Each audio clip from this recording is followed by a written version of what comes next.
하나님 말씀은 사무엘하 8장입니다. 오늘은 먼저 읽지 않고 본문을 진행하면서 읽겠습니다. 순종은 하나님의 말씀을 따라서 그렇게 행동하는 것입니다. 그런데 때로는 하나님 앞에서의 순종은 뭔가를 그렇게 하는 것이기도 하지만 그와 반대로 하나님이 말씀하실 때까지 기다리는 것, 아무것도 하지 않는 것도 순종의 또 다른 모습입니다. 하나님을 위하여 끊임없이 뭔가를 해야 한다는 강박관념은 자칫 잘못하면 하나님께서 우리를 침묵의 시간표 속에 우리를 잠잠히 기다리게 하실 때 우리는 아무것도 하지 않는 순종의 시간을 보내기보다 아무것도 못하고 있는 자신의 모습에 눌려서 무엇이라도 해보려다가 하나님의 성령의 앞선 행동을 하는 실수를 범하게 합니다. 이때의 실수는 하나님을 위한다고 하는 자신의 선하고 의로운 동기로부터 시작되었기에 그 동기에 사로잡혀서 침묵 속에 바라보게 하시는 거룩하신 하나님의 선하신 계획을 온전히 듣고 보는 시간을 놓치게 합니다. 하나님께서는 지난날 다윗이 아무것도 할 수 없을 때 어떻게 하나님의 백성인 이스라엘과 다윗에게 행하셨는지를 앞선 장에서 잠잠히 뒤를 돌아 바라볼 수 있게 하여 주셨습니다. 그리고 그때 그렇게 베푸셨던 하나님의 은혜는 무엇이라도 제대로 할 수 있게 될 때 갚도록 하기 위함이 아니셨음을 분명하게 말씀하여 주셨습니다. 이렇게 지난 7장을 통하여 다윗은 자신이 하나님을 위해서 무엇을 해야 하는지를 물었지만 하나님께서는 다윗을 통하여 하나님이 무엇을 하려 하시는지를 분명하게 알려주셨습니다. 다윗은 그동안 하나님을 위한 자신의 계획에 집중하고 있었는데 하나님께서는 그러한 다윗에게 다윗을 위한 하나님의 계획을 제대로 볼 수 있게 하여 주신 것입니다. 하나님께 받은 은혜에 보답해야 한다는 그 선한 마음은 때때로 그렇게 하지 못함으로 인해서 미안함을 넘어서 두려움에 사로잡히기도 하지만 하나님께서는 다윗에게 아무것도 하지 않게 하시면서 아무것도 하지 않는 것이 아무것도 못하는 것과는 분명 다른 것임을 깨닫게 하여 주셨습니다. 이렇게 하나님을 향한 자신의 계획에 대하여 내려놓게 되자 다윗을 향한 하나님의 구체적인 계획들이 먼 장래의 일까지 자기의 자녀와 후대의 일까지 제대로 볼 수 있게 되었습니다. 다윗의 기도의 내용은 이때 바뀌었고 하나님의 시간표와 하나님께서 진행하시는 그 방향과 온전히 맞출 수 있게 되었습니다. 그리고 7장 29절 마지막 절에 이렇게 기도하게 된 것입니다. 이제 청하건대 종의 집에 복을 주사 주 앞에 영원히 있게 하옵소서. 주 여호와께서 말씀하셨사오니 주의 종의 집이 영원히 복을 받게 하여 주시옵소서. 하나님의 말씀하신 대로 내가 그렇게 인도받겠습니다 라고 고백하게 된 것입니다. 그 다음에 오늘 본문의 시작이 바로 그 후에입니다. 그렇다면 이것이 바로 다윗에게 굉장히 중요한 영적인 터닝 포인트가 됐다고 하는 그 점입니다. 그 후에 다윗이 블레셋 사람들을 쳐서 항복을 받고 블레셋 사람들의 손에서 에덱 암마를 빼앗으니라. 다윗이 또 모압을 쳐서 그들로 땅에 엎드리게 하고 줄로 재어 그 2줄 길이의 사람은 죽이고 1줄 길이의 사람은 살리니 모압 사람들이 다윗의 종들이 되어 조공을 드리니라. 르홉의 아들 소바 왕 하다데셀이 자기 권세를 회복하려고 유브라데 강으로 갈 때 다윗이 그를 쳐서 그에게 마병 1,700명과 보병 2만 명을 사로잡고 병거 100대의 말만 남기고 다윗이 그 외의 병거의 말은 다 발의 힘줄을 끊었더니 다메섹의 아람 사람들이 소바왕 하닷에셀을 도우러 온지라. 다윗이 아람 사람 2만 2천 명을 죽이고 다윗이 다메섹 아람의 수비대를 두매 아람 사람이 다윗의 종이 되어 조공을 바치니라. 다윗이 어디로 가든지 여호와께서 이기게 하시니라. 하나님이 행하시는 그 길에 하나님과 방향을 함께 할 수 있게 된 다윗은 지난날 하나님을 위하여 자신이 행하던 모습과 근본적으로 다른 행보를 걷기 시작했습니다. 그동안의 이스라엘의 평화는 외부에서 침략하지 않아야 누릴 수 있던 평화였습니다. 주위의 이방 민족들은 이스라엘 입장에서는 뽑을 수 없던 가시와 같은 불편함이었고 또 찌르면 찔릴 수밖에 없는 그 아픔이었으며 어떻게 그 이상 아무것도 할 수 없는 올무와 같은 것이었습니다. 그동안 이스라엘의 전쟁은 이러한 이방 민족들의 침략에 대하여 방어적 개념의 전쟁이었습니다. 이스라엘은 늘 숫자적 열세와 또 저들의 철기 문명의 무기와 병거를 가지고 있던 가나안의 원주민들을 상대로 먼저 공격을 해서 싸운다는 것은 너무 위험한 일이었기에 그저 자신들에게 공격하는 그 개별적인 이방 민족들과 국지적인 전쟁만 해오던 것이 이스라엘의 전쟁의 모습이었던 것입니다. 그런데 다윗이 하나님의 뜻을 깨닫게 되면서 그 후에 진행되어지는 전쟁의 양상은 근본적으로 바뀌게 된 것입니다. 방어전에서 정복 전쟁으로 완전히 바뀌게 된 것입니다. 지난날 하나님께서 이스라엘 백성들이 가나안 정복을 할 때 여호수아를 앞세워 가나안 정복 전쟁을 하게 하셨던 그 전쟁으로 다시 되돌아가게 하신 것이었습니다. 이스라엘 백성들이 하나님의 약속의 말씀에 온전히 순종하지 못함으로 남겨두셔서 가시와 올무가 되게 하셨던 그 이방 민족들을 하나님의 선하시고 온전한 뜻을 분명하게 깨닫게 된 다윗을 통하여 완전히 이제는 비로소 제거하게 하신 것이었습니다. 그래서 그때 남겨졌던 모든 민족들이 다윗이 통일 왕국을 이룰 뿐만 아니라 이스라엘의 하나 되게 한 것뿐만 아니라 그 주에 남겨놓던 모든 올무와 가시가 제거되어져서 비로소 다윗을 통한 하나님 나라의 왕국이 제대로 이루어지게 되는 것입니다. 그 당시에는, 그러니까 여호수아 전쟁을 치렀던 그 당시에는 여러 가지가 핑계와 이유가 되어 이스라엘 백성들이 눈치를 보고 주저함으로 정복할 수 없던 이방 민족들을 하나님께서는 다윗을 통하여 아무런 이유가 되지 못함을 분명하게 보여주셨고 또 이기게 하여 주셨습니다. 저들의 옛날에는 철병거가 문제가 됐습니다. 그들의 숫자가 문제가 되었습니다. 그들이 산에 살아서 문제가 되었습니다.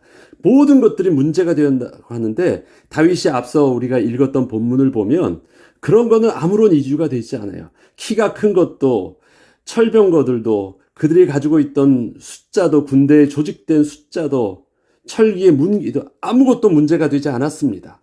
주위의 이방 민족들 중 가장 강력한 철제 무기와 병거, 군대를 보유한 블레셋을 상대로 공격해서 항복을 받아내는 것을 시작으로 모압을 쳐서 키가 큰 자들은 다 죽이고 그 작은 자들만 살려둡니다. 이때 다윗은 자신의 군대에 힘을 더하기 위하여 이방의 군대와 병거를 가져와서 다시 사용하지 않았습니다. 그저 필요한 정도 위의 말들도 정도 외에는 말도 그 발목의 힘줄을 다 끊어버렸고 이방 군대들은 모두 죽였으며 남겨둔 자들을 통하여 그저 조공을 바치게 하였습니다. 다윗의 군대는 이방의 민족의 군대의 숫자도 철, 병거도 철제 무기도 신체적으로 큰 키를 가지고 있는 것도 어느 것 하나 문제가 되지 않고 무조건 가는 곳마다 승리를 하였습니다. 성경은 여호와께서 이기게 하심으로 라는 그 근본적인 이유를 성경은 두 번에 걸쳐서 분명하게 이유를 설명하고 있습니다. 다윗에게 있어서 이러한 정복 전쟁은 지난날에는 생각해보지도 못했던 모습이었습니다. 본래 하나님께서 출애굽을 통하여 가나안에까지 들어오게 하셨을 때에는 분명 정복 전쟁으로 가나안의 모든 땅을 다 주게 하시겠다고 약속하셨던 땅이었으나 이스라엘의 불순종과 여호수아의 죽음으로 어느덧 이스라엘의 전쟁의 개념은 정복 전쟁에서 방어전 형태로 바뀌었고 그것이 사사시대를 거쳐 다윗 시대까지 오기까지 거의 500년이 넘는 세월을 이스라엘 백성들은 주위의 눈치를 보면서 간신히 버티며 살아오게 된 삶의 방식이었기 때문이었습니다. 이스라엘 백성들이 500년 동안 그렇게 살았습니다. 그런데 그러한 전쟁의 방식을 근본적으로 다윗이 바꾸어 버린 것으로 이것은 이스라엘 백성 입장에서는 감히 상상치도 못하는 시도를 다윗이 하게 된 것이었습니다. 이것은 다윗이 지난날 전쟁에 나가서 싸워 이겼다는 개념과는 근본적으로 다른 것입니다. 다윗은 블레셋과의 전쟁에도 어디든 가면 다윗이 하는 전쟁은 다 이겼잖아요. 그런데 그 전쟁은 어떤 전쟁이었냐면 외부에서 적이 쳐들어왔을 때 다윗이 나가서 방어해서 이겼다라는 전쟁입니다. 그런데 지금 전쟁은 그런 전쟁 개념이 아니에요.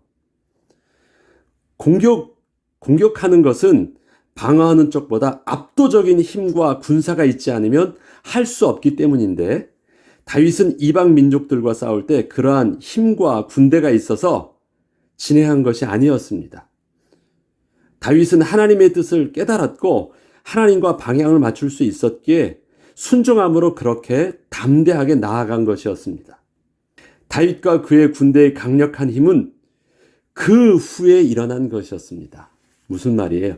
하나님의 뜻을 알았고 그 하나님 뜻에 순종해서 믿음으로 나아간 것입니다. 얼핏 보면 그것은 굉장히 무모한 싸움을 시작한 것입니다.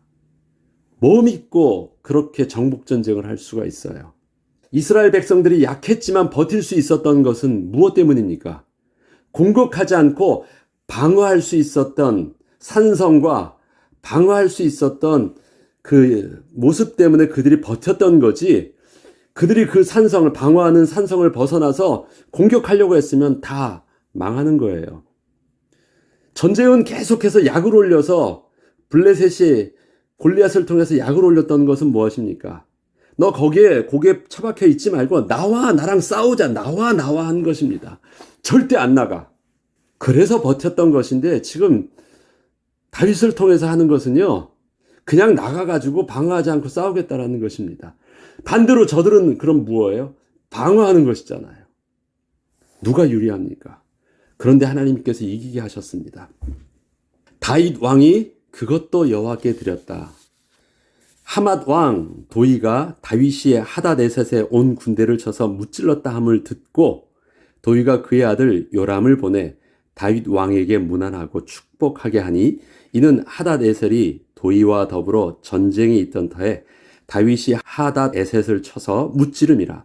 요람이 온 그릇과 금그릇과 놋그릇을 가지고 온지라. 다윗 왕이 그것도 여호와께 드리고 그가 정복한 모든 나라에서 얻은 은금 곧 아람과 모압과 암몬 자손과 블레셋 사람과 아말렉에게서 얻은 것들과 소바왕 르홉의 아들 하삿 에셀에게서 노략한 것과 같이 드리니라. 다윗이 여호와께 드렸다는 것은 전쟁을 통하여 얻게 된 모든 재물을 자기 소유로 삼지 않았다는 것을 말합니다. 이것은 자신의 영광과 자신의 힘을 키우기 위해서 스스로 그 재물들을 모으지 않았다는 것을 말합니다. 다윗이 여호와께 드린 금, 은, 놋 등 모든 귀한 것들은 오늘 본문을 보니까 얻은 것과 노력한 것들이라 표현하고 있습니다. 얻은 것들은 저들이 항복하여 준 것들이었기에 얻은 것이었고, 끝까지 다윗과 그 군대에 대항하여 버틴 이방 민족들은 다윗이 완전히 진멸하고 그들 속에서 취한 것들입니다. 그것은 노력한 것들입니다. 항복하거나 항복하지 않았던 것과 상관없이 모든 것은 다 다윗 손에 쥐게 되었는데, 그동안 전리품들은 다 어떤 개념이었냐면 전쟁에 참여한 사람들이 다 자기 소유로 갖는 것이었습니다. 그런데 다윗은 그들에게 생활할 수 있는 만큼 저들이 갖게도 하였지만 가장 귀한 것들은, 소중한 것들은 전부 다 여호와께 드리는 것으로 모았습니다. 이전에는 그렇게 모은 적이 없죠. 노력한 전리품들은 다 나누어 가졌습니다. 다윗이 갔든 함께 있던 백성들이 갔든. 그러나 일부의 저들이 생활할 수 있게 한 것 외에는 전부 다 여호와께 드렸다라고 합니다. 취한 것도 아니면 받은 것도 전부 다 그렇게 드렸습니다. 이렇게 준비된 모든 귀한 것들은 훗날 솔로몬이 성전을 짓고 성전을 장식하고 성전의 모든 성물을 만들 때 사용되어질 것이었습니다. 다윗이 마지막에 역대상 마지막 장에 보면 다윗이 하나님을 위해서 모았던 것을 이렇게 기록하면서 하나님께 감사하고 있는 내용들이 나옵니다. 다윗은 그것을 염두에 두고 모든 것을 모으기 시작한 것입니다. 자기는 성전을 짓지 않습니다. 그렇지만 하나님의 약속하신 대로 지을 것을 알기에 그렇게 준비하기 시작했던 것입니다. 그것이 여호와께 드린다라는 것입니다. 다윗이 온 이스라엘을 다스려 다윗이 모든 백성에게 정의와 공의를 행하였다라고 말합니다.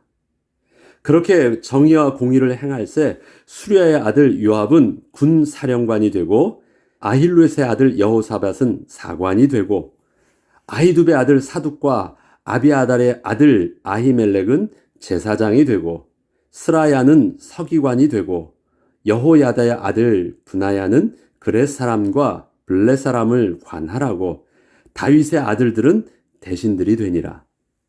공평과 정의는 하나님 나라의 통치를 대변하는 두 가지 핵심 원리입니다. 다윗은 자신의 통치의 핵심을 하나님의 주권과 하나님의 법 앞에서 공평과 정의를 가지고 자신의 왕의 직분을 다하였습니다. 공평하다, 정의롭다라는 것을 무슨 근거로 말할 수 있을까요? 법이 있기 때문에 그 법의 기준에 모든 사람이 그 기준에 맞게 되어지고 있기 때문에 그것을 공평하다고 말하는 것입니다. 그리고 그것을 정의롭다고 말하는 것입니다. 통치의 법과 주권이 없으면 공평이라는 말과 정의로운 말은 쓸 수가 없습니다. 그럼 다윗의 공평과 정의는 어디에 있습니까? 다윗이 이루어놓은 법이 아니라 하나님의 주권과 하나님의 법에 근거해서 그렇게 하였다라는 것입니다. 다윗이 임명한 신하들은 백성들이 볼 때 합당한 자들이었습니다. 그리고 다윗 혼자서 이 모든 것을 다 하려 하지 않았고 각자 맡겨진 일들을 저들이 스스로 할 수 있도록 한 것입니다. 이토록 저들에게 맡길 수 있었던 것은 기본적으로 하나님의 주권적 통치가 이스라엘의 핵심임을 다윗이 잘 알고 있었기 때문이었습니다. 이스라엘 백성들이 다윗 왕의 눈치를 안 봐도 돼요. 무엇이 있으니까? 공평과 정의에 하나님의 법이 있으니까. 그렇기 때문에 사울과 비교하는 것입니다. 사울의 감정에 따라서 모든 것이 그의 입만 보면서 눈치를 보면서 덜덜 떨지 않아도 돼요. 무엇이 있으니까? 하나님의 법이 있으니까. 그 주권적 통치에 공평함이 있기 때문에 모든 신하들과 백성들은 그 안에서 평안하게 감당할 수 있었던 것입니다. 그리고 군사령관 요압을 제외하고는 대부분이 지난날 자신과 함께했던 자들의 아들들이 그 직분을 맡고 있음을 또 알 수 있습니다. 그 아들이 제사장이 되고 그 아들이 서기관이 되고 그 아들이 계속 일부러 강조하면서 쓰고 있습니다. 본문의 내용은 저들은 젊은 자들이었고 그들의 아버지에 비하면 경험도 여러 가지 면에서 조금은 부족해 보일 수 있는 자들이었습니다. 그러나 저들은 하나님의 전쟁과 하나님의 행하시는 역사를 새롭게 경험함으로 다음 세대를 지도할 하나님의 사람으로 서게 될 자들이었습니다. 사사기서에서는 여호수아의 정복 전쟁이 마무리가 되지 못하고 이스라엘 백성들이 결국 다시 영적 타락에 빠지게 된 이유에 대하여 이렇게 설명합니다. 백성이 여호수아가 사는 날 동안과 여호수아 뒤에 생존한 장로들 곧 여호와께서 이스라엘을 위하여 행하신 모든 큰 일을 본 자들이 사는 동안에 여호와를 섬겼더라. 여호와의 종 눈의 아들 여호수아가 110세의 죽음에 그 세대 사람도 다 그 조상들에게 돌아갔고 그 후에 일어난 다른 세대는 여호와를 알지 못하여 여호와께서 이스라엘을 위하여 행하신 일도 알지 못하였더라. 자 보죠. 여호수아가 죽었어요. 여호수아가 있을 땐 여호수아가 시킨 대로 하면 됐으니까 문제가 없었어요. 그런데 여호수아와 함께 했던 그 세대의 사람들, 신하들도 개국 공신들, 함께 했던 세대들도 다 죽었어요. 그런데 그 다음 세대 아들들은 하나님의 전쟁을 경험하지도 못했고 하나님의 행하시는 일들도 그들이 직접 체험하지도 맛보지도 못했어요. 그러면 이것을 다윗 왕에게 대입해 보죠. 다윗 왕이 죽어요. 다윗 왕과 함께 했던 신하들이 만약 세워졌다면 그들도 죽어요. 그럼 남은 이 아들들을 통해서 일들이 진행될 때 어떤 일들이 일어날까요? 그러니까 다윗은 어떻게 하기 시작합니까? 다윗은 지금 왕이니까 왕의 직분을 하지만 세우는 자들은 다윗과 함께 했던 자들을 세우지 않고 그 다음 세대 아들들을 세웁니다. 그리고 그 안에 자기의 아들들도 두어서 다윗이 지금 하고 있는 다윗의 정복 전쟁과 그 다음에 다윗의 통치를 통해서 하나님의 주권이 어떻게 이스라엘 백성들을 통해서 하나님께서 역사하시는지를 저들이 실질적으로 체험하게 합니다. 저들은 개인적으로 보면 그의 아버지보다 능력과 경험과 모든 면에서 부족해 보였지만 저들은 그 능력을 다 발휘하기 위해서 세운 자들이 아니라 하나님의 행하시는 일들을 배우기 위해서 세워진 자들입니다. 그리하여서 그 다음 세대들이 준비되어지게 됩니다. 다윗은 그 일들을 바로 진행하기 위해서 지난날에 여호수아 시대에 실패했던 모든 사사 시대에 실패했던 모습과는 근본적으로 다르게 하나님께 세우시는 하나님 나라는 다시금 이제 실패하지 아니하도록 다윗은 그러한 일들을 조직하면서 진행하게 됩니다. 이렇듯 지난날 이스라엘의 영적 실패를 하지 않기 위해서는 그 후에 일어난 다음 세대들도 여호와를 알게 하며 여호와께서 이스라엘을 위하여 행하신 일도 알게 하여야 하는 것이 너무 중요했기에 다윗은 자신과 함께했던 그 뛰어난 신하들이 아닌 저들의 아들들과 자신들의 아들들을 세워 하나님의 정복 전쟁을 함께하게 하고 저들에게 주어진 위치에서 신하의 직분을 다하게 함으로써 다윗을 통하여 행하시는 하나님의 주권적 통치를 저들도 함께 직접 경험하게 했던 것입니다. 우리에게도 지금 우리가 하는 우리의 삶 속에서 일어나는 하나님의 은혜와 삶의 영적 전쟁에 우리 후대들도 함께 경험하게 하는 비밀이 있어야 합니다. 나는 고생했지만 내 자녀에게는 절대 이러한 고생을 하지 않게 해야지. 꽃길만 걷게 해야지. 그것이 부모의 마음일지 몰라요. 그러나 육신적인 모습은 나의 고통을 자녀들도 겪지 않게 돼야 되지만 우리가 하나님의 주권 속에서 하나님의 인도하심을 깨닫게 되었을 때 지나온 우리의 삶의 모습을 그것이 고통이 아닌 광야 속에서 나를 하나님께서 선하신 길로 인도하시는 그 하나님의 선하심을 볼 수 있었기에 그것이 잘못된 것이 아니라 은혜의 인도하심이었음을 우리는 고백할 수 있었기에 지금의 이 삶은 부끄러운 것이 아니고 이 삶은 내 자녀에게는 절대 경험하지 못하게 할 어떤 나쁜 것이 아니라 이 삶 속에서 내가 만났던 하나님, 이 삶 속에서 나를 나되게 하셨던 그 하나님의 은혜의 비밀들을 우리 자녀들도 놓치면 비록 육신적인 것은 더 똑똑하고 더 얻을지 모르지만 그렇다고 해서 하나님 앞에서 온전한 복을 누릴 수 없는 것을 알기에 우리는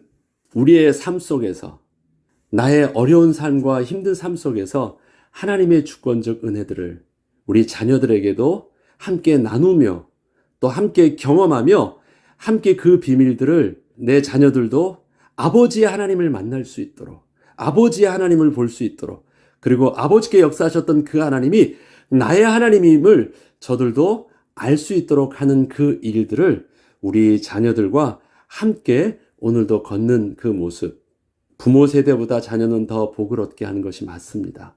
그러나 그 복이 단순히 육신적 복만 아니라 영적인 축복과 함께하는 그 복이 될 수 있도록 우리가 기도하면서 자녀들의 양육과 자녀들을 위한 기도의 비밀들이 온전해져야 되겠습니다. 그 비밀을 붙잡고 오늘도 승리하는 저와 여러분 되길 주의 이름으로 축복합니다. 하나님 감사합니다. 우리에게 복이 보게 된 것은 내가 복을 손에 쥔 것 때문이 아니었습니다. 하나님이 주신 그 복을 복으로 누릴 수 있는 하나님을 경외하는 비밀, 하나님을 아는 비밀을 우리가 알고 있었기 때문입니다. 이 비밀을 우리 지나간 우리의 삶을 통해서 경험하게 하셨던 것처럼 나의 삶도 우리 자녀들에게 경험케 하시는 그 은혜 속에서 육신의 복을 복답게 우리 자녀들도 누릴 수 있는 하나님을 아는 지식을 우리 자녀들도 함께 얻게 하여 주시옵소서. 오늘의 발걸음 속에 우리의 자녀들도 함께 있게 하여 주옵소서. 감사드리며 우리 주 예수 그리스도 이름으로 기도합니다. 아멘.